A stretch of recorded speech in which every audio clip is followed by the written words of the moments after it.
Olá, hoje nós vamos estudar os capítulos 8 a 10 do livro de Provérbios, versículos 1 a 3 do capítulo 8. Como a mulher imoral, a sabedoria, novamente personificada como uma senhora, estende o seu convite aos simples, mas diferentemente da mulher imoral, o convite da sabedoria é absolutamente público, em plena luz do dia, seu apelo é espiritual e não sexual, e sua promessa é vida e não morte. Sabedoria e inteligência são dois nomes para a mesma senhora.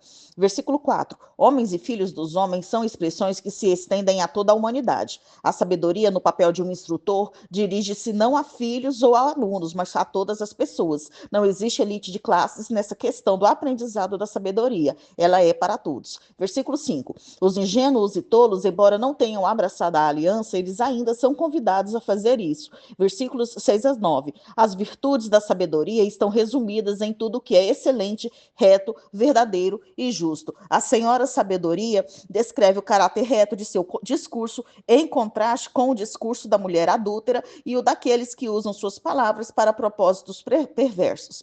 Ao proclamar o caráter reto de suas palavras, a sabedoria também indica que a habilidade para as reconhecer como palavras de entendimento exige um coração que tenha abraçado a sabedoria. Versículos 10 e 11. A escolha da pessoa é entre a sabedoria ou as riquezas, não há um terceiro caminho. Versículo 12 a 14. O fato de a sabedoria habitar com as outras virtudes ou possuí-las significa que, se você encontra a primeira, encontra as demais. Aqueles que têm o temor do Senhor possuem a mente de Cristo e assim veem o mal como Deus o vê e o detestam como Deus detesta. Soberba e arrogância têm a ver com orgulho. A soberba e a arrogância caracterizam aqueles que se recusam a reconhecer o governo de Deus. A expressão meu é o conselho e a verdadeira sabedoria sugere conselho que traz sucesso. A sabedoria nos relembra que a busca por uma ética baseada exclusivamente na experiência é fútil. A educação e a experiência devem estar edificadas sobre a base da fidelidade e da esperança providas pelas promessas da aliança de Deus. Os sistemas éticos, sem o padrão absoluto do que é certo, bom e verdadeiro, revelado nas Escrituras, não podem sobreviver. Versículos 15 e 16. A função apropriada para os governantes humanos é definida pela ordem da criação de Deus, conforme está revelada na palavra de Deus. Um governo sábio começa pelo temor do Senhor. O Messias governará com sabedoria perfeita. Versículo 17. Eu amo os que me amam, reforça os chamados para buscar a sabedoria, pois ela mostrará favor e concederá benefícios multiplicados. Os que me procuram me encontram, reforça a promessa de que o Senhor dará a sabedoria e seus benefícios. Versículo 18. Riquezas e honra envolvem prosperidade concedida pela senhora sabedoria, sem estigma social. Ironicamente, aqueles que buscam riquezas obtêm desonra. Bens duráveis consiste em prosperidade nesta vida que não se dissipa e também inclui tesouros nos céus. Versículos 20 e 21. Onde a sabedoria anda é onde ela pode ser encontrada e para onde ela levará os seus seguidores a fim de serem recompensados. A recompensa do seu caminho contrasta com o caminho desastroso de ímpios e tolos. Versículos 22 a 31.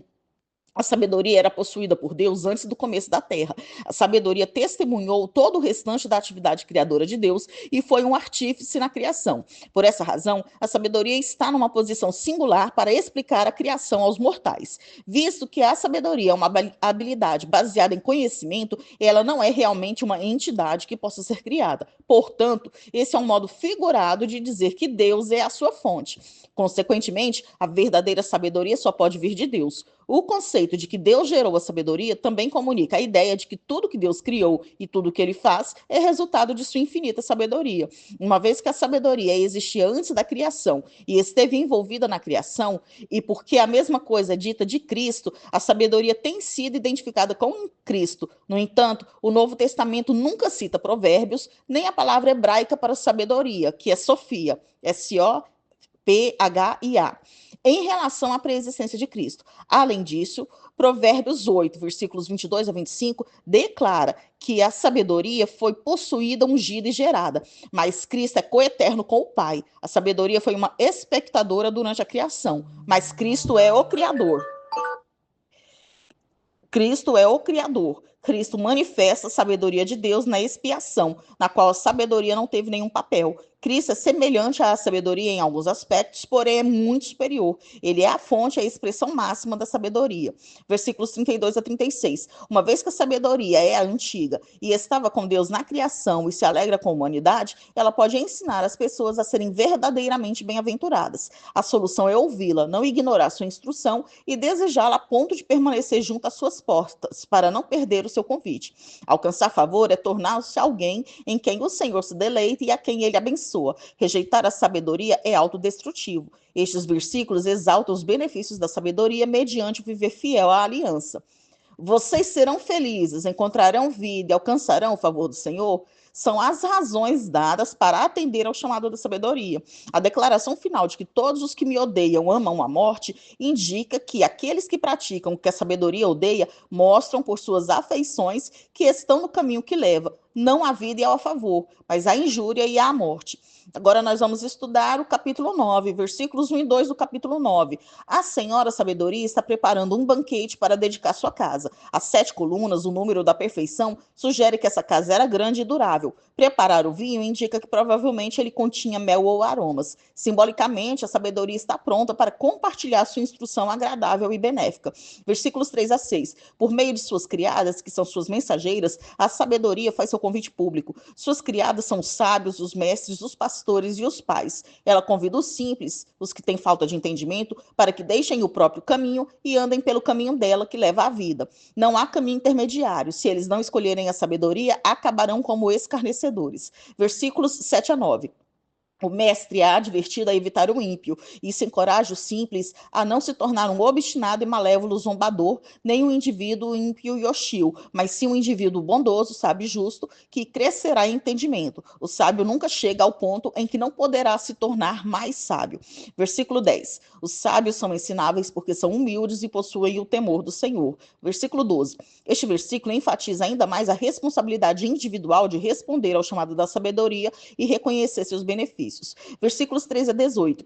Nesses versículos, a loucura é personificada como a sabedoria foi anteriormente. A senhora loucura ignora a moralidade e as consequências de suas escolhas. A loucura se assenta na porta de sua casa, numa época em que as cadeiras eram raras nos tempos antigos e só reis e mestres honrados se assentavam. Portanto, sua cadeira era sua pretensiosa reivindicação de autoridade para governar ou ensinar. O simples seguia direito, mas carecia da decisão e da capacidade de resistir à tentação para se desviar. A loucura tenta pessoas vulneráveis. A senhora sabedoria oferece um banquete, mas a loucura só oferece água e pão. E seu apelo é a atração que o pecado exerce sobre o homem caído. Nem a senhora loucura, nem o homem caído sabem que a morte é o resultado desse caminho. Agora vamos estudar o capítulo 10, versículo 1 do capítulo 10. A tristeza da falta de sabedoria do filho é uma dor mais pesada para a mãe, que participa de modo mais próximo da educação da criança. Versículo 2. Neste capítulo, cerca de metade dos versículos contém um contraste entre os justos e os ímpios. Viver de modo justo livra da morte, mas ganhar riquezas de forma ilícita traz problemas.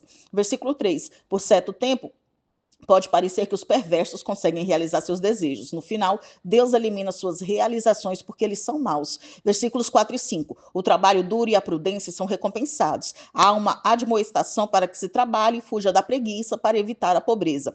Versículo 6. A violência que se espalha por causa do perverso, mais tarde volta para sua boca imunda. Versículo 7. Era considerado uma maldição não ter ninguém para se lembrar da pessoa ou não conseguir passar o seu nome para a próxima geração. Versículo 8. A pessoa sábia deixa-se ensinar e dá acolhida aos mandamentos da sabedoria. Já os insensatos não sabem quando devem calar-se e escutar. Não têm a disciplina da sabedoria e promovem a própria ruína. Versículo 9. Aqueles que vivem em integridade não temem que algo seja descoberto, mas os que são perversos não poderão esconder seus segredos. Versículo 10. Piscar os olhos era aparentemente um tipo de sinal usado por pessoas desonestas, como se fosse um sinal de que está mentindo. Versículo 11. O Senhor é a origem desse manancial, que brota do interior do sábio na forma de palavras sábias. Versículo 12. As pessoas amorosas, diferentemente das odiosas, estão dispostas a tolerar insultos ou difamação e a perdoar aqueles que lhe fazem mal.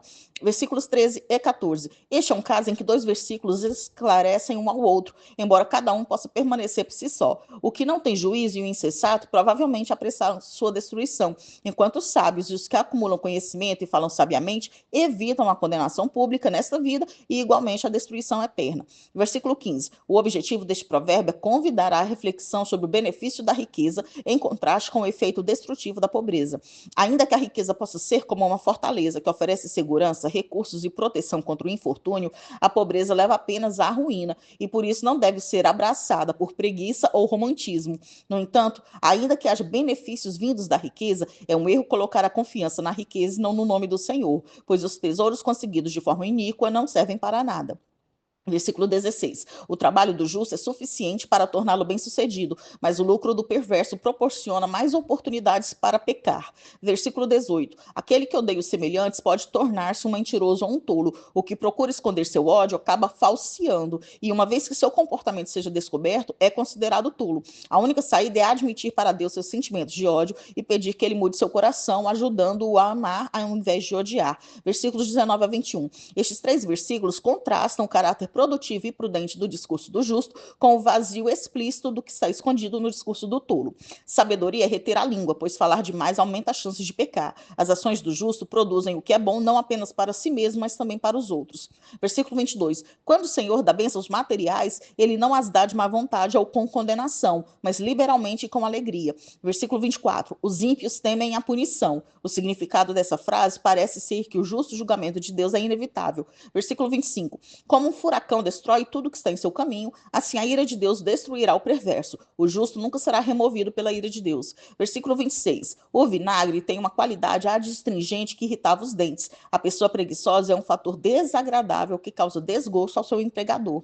Versículo 27. O temor do Senhor prolonga os dias da vida como uma regra geral, por causa da bênção do Senhor. O tempo dos ímpios será abreviado, porque o Senhor provoca a morte prematura como julgamento, ou porque os padrões pecaminosos frequentemente destroem tanto a saúde física como a paz de espírito. Versículo 29. Os retos não temem a imposição da verdade, mas quando vier o reino de Deus e todo joelho se dobrar perante Cristo, o caminho do Senhor será ruína no sentido último para os que praticam a iniquidade. Versículo 30. Esse provérbio usa a terminologia da terra prometida. Assim como Israel desobediente foi enviado para o exílio, assim também os ímpios não habitarão na benevolência de Deus. Versículos 31 e 32. A língua da perversidade manifesta o estado do coração, e o fato de que ela será arrancada indica que os perversos têm escondido em seu discurso, os têm arruinado de dentro para fora.